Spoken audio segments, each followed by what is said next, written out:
Hello guys, welcome back to my channel.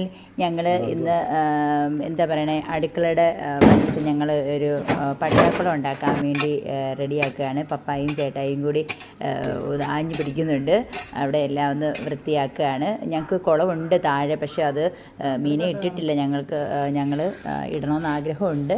ഇത് ഞങ്ങൾ just ഒരു ടൈം പാസിന് ചെയ്യുവാണ് അടുക്കള സൈഡിൽ. അപ്പോൾ നമുക്കാണെങ്കിലും കെയർ ചെയ്യാനൊക്കെ എളുപ്പമുണ്ടല്ലോ. പക്ഷേ ചെറിയ രീതിയിലാണ് കെട്ടാൻ ഉദ്ദേശിച്ചത്, പക്ഷേ അത് വലിയ രീതിയിലായിപ്പോയി. പിന്നെ ഞങ്ങൾ മീനൊക്കെ മേടിക്കാൻ വേണ്ടി ഞങ്ങൾ പാലായിക്ക് പോയി, ഞങ്ങളെല്ലാവരും കൂടി. അപ്പോൾ അവർക്ക് ബേഡ്സിനെയും കൂടി മേടിക്കണം. അതിൻ്റെ വീഡിയോ ഞാൻ പോസ്റ്റ് ചെയ്തിട്ടുണ്ട്. അങ്ങനെ ഞങ്ങൾ മീനിനെ മേടിക്കാൻ വേണ്ടി ചെന്നപ്പോൾ നല്ല കുറേ മീൻസൊക്കെ ആണെങ്കിൽ ഇഷ്ടംപോലെ കിടപ്പുണ്ട്. നല്ല ഭംഗിയാണ് കാണാൻ. പക്ഷേ അതിനെയൊക്കെ കൊണ്ടുവന്ന് വെച്ചാൽ ഇവിടെ വെക്കാനുള്ള സ്ഥലവും ഇല്ല. നമുക്ക് നോക്കാനും ഇച്ചിരി ബുദ്ധിമുട്ടാണ്. നോക്കിയാൽ നല്ല ഇത് കാണാൻ നല്ല ക്യൂട്ടാണ്. ഞങ്ങൾ പിന്നെ അവസാനം ഞങ്ങൾ മേടിച്ചത് നമുക്കിപ്പോൾ ആവശ്യത്തിന് വേണ്ടിയല്ലേ, ഞങ്ങൾ മേടിച്ചത് സിലോപ്പിയാണ് മേടിച്ചേട്ടാ. ഞങ്ങൾക്ക് നേരത്തെ അനാബാസും സിലോപ്പിയൊക്കെ ഉണ്ടായിരുന്നു. അതൊക്കെ ഞങ്ങൾ വിറ്റുകൊണ്ടിരുന്നതായിരുന്നേ.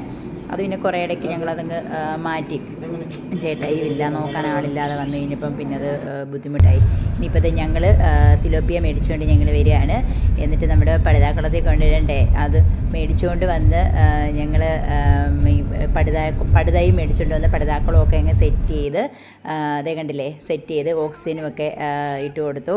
അങ്ങനെ മോളാണെങ്കിൽ നോക്കി നിൽക്കുന്നു. ചേട്ടായി വേണ്ട ഓരോരോ മീനിനെ ഇറക്കി വിടുവാണ് വെള്ളത്തിലോട്ട്. പിന്നെ നിങ്ങൾ കണ്ടില്ലേ, അത് ഓടി കളിക്കുന്ന കണ്ടില്ലേ, നല്ല ഭംഗിയുണ്ട്. പക്ഷേ ആദ്യം നമ്മളൊരു 5-10 മേടിച്ചിട്ടുള്ളൂ. അതിൽ 2 ചത്തും പോയി സത്യം പറഞ്ഞാൽ. കുറച്ച് കഴിയുമ്പോഴത്തേക്ക് നമുക്ക് കുറച്ചും കൂടി നല്ല രീതിയിലാക്കണം. പക്ഷെ നിറഞ്ഞു നിൽക്കുവാണെങ്കിൽ നല്ല ഭംഗിയാണ് കാണാൻ. പണ്ട് ഞങ്ങൾക്ക് ഉണ്ടായിരുന്നു. അപ്പോൾ ഇന്നത്തെ വീഡിയോ ഇത്രയേ ഉള്ളൂ. ഇഷ്ടമായെങ്കിൽ ലൈക്ക് ആൻഡ് കമൻറ്റ് സബ്സ്ക്രൈബ് ചെയ്യൂ. Bye bye.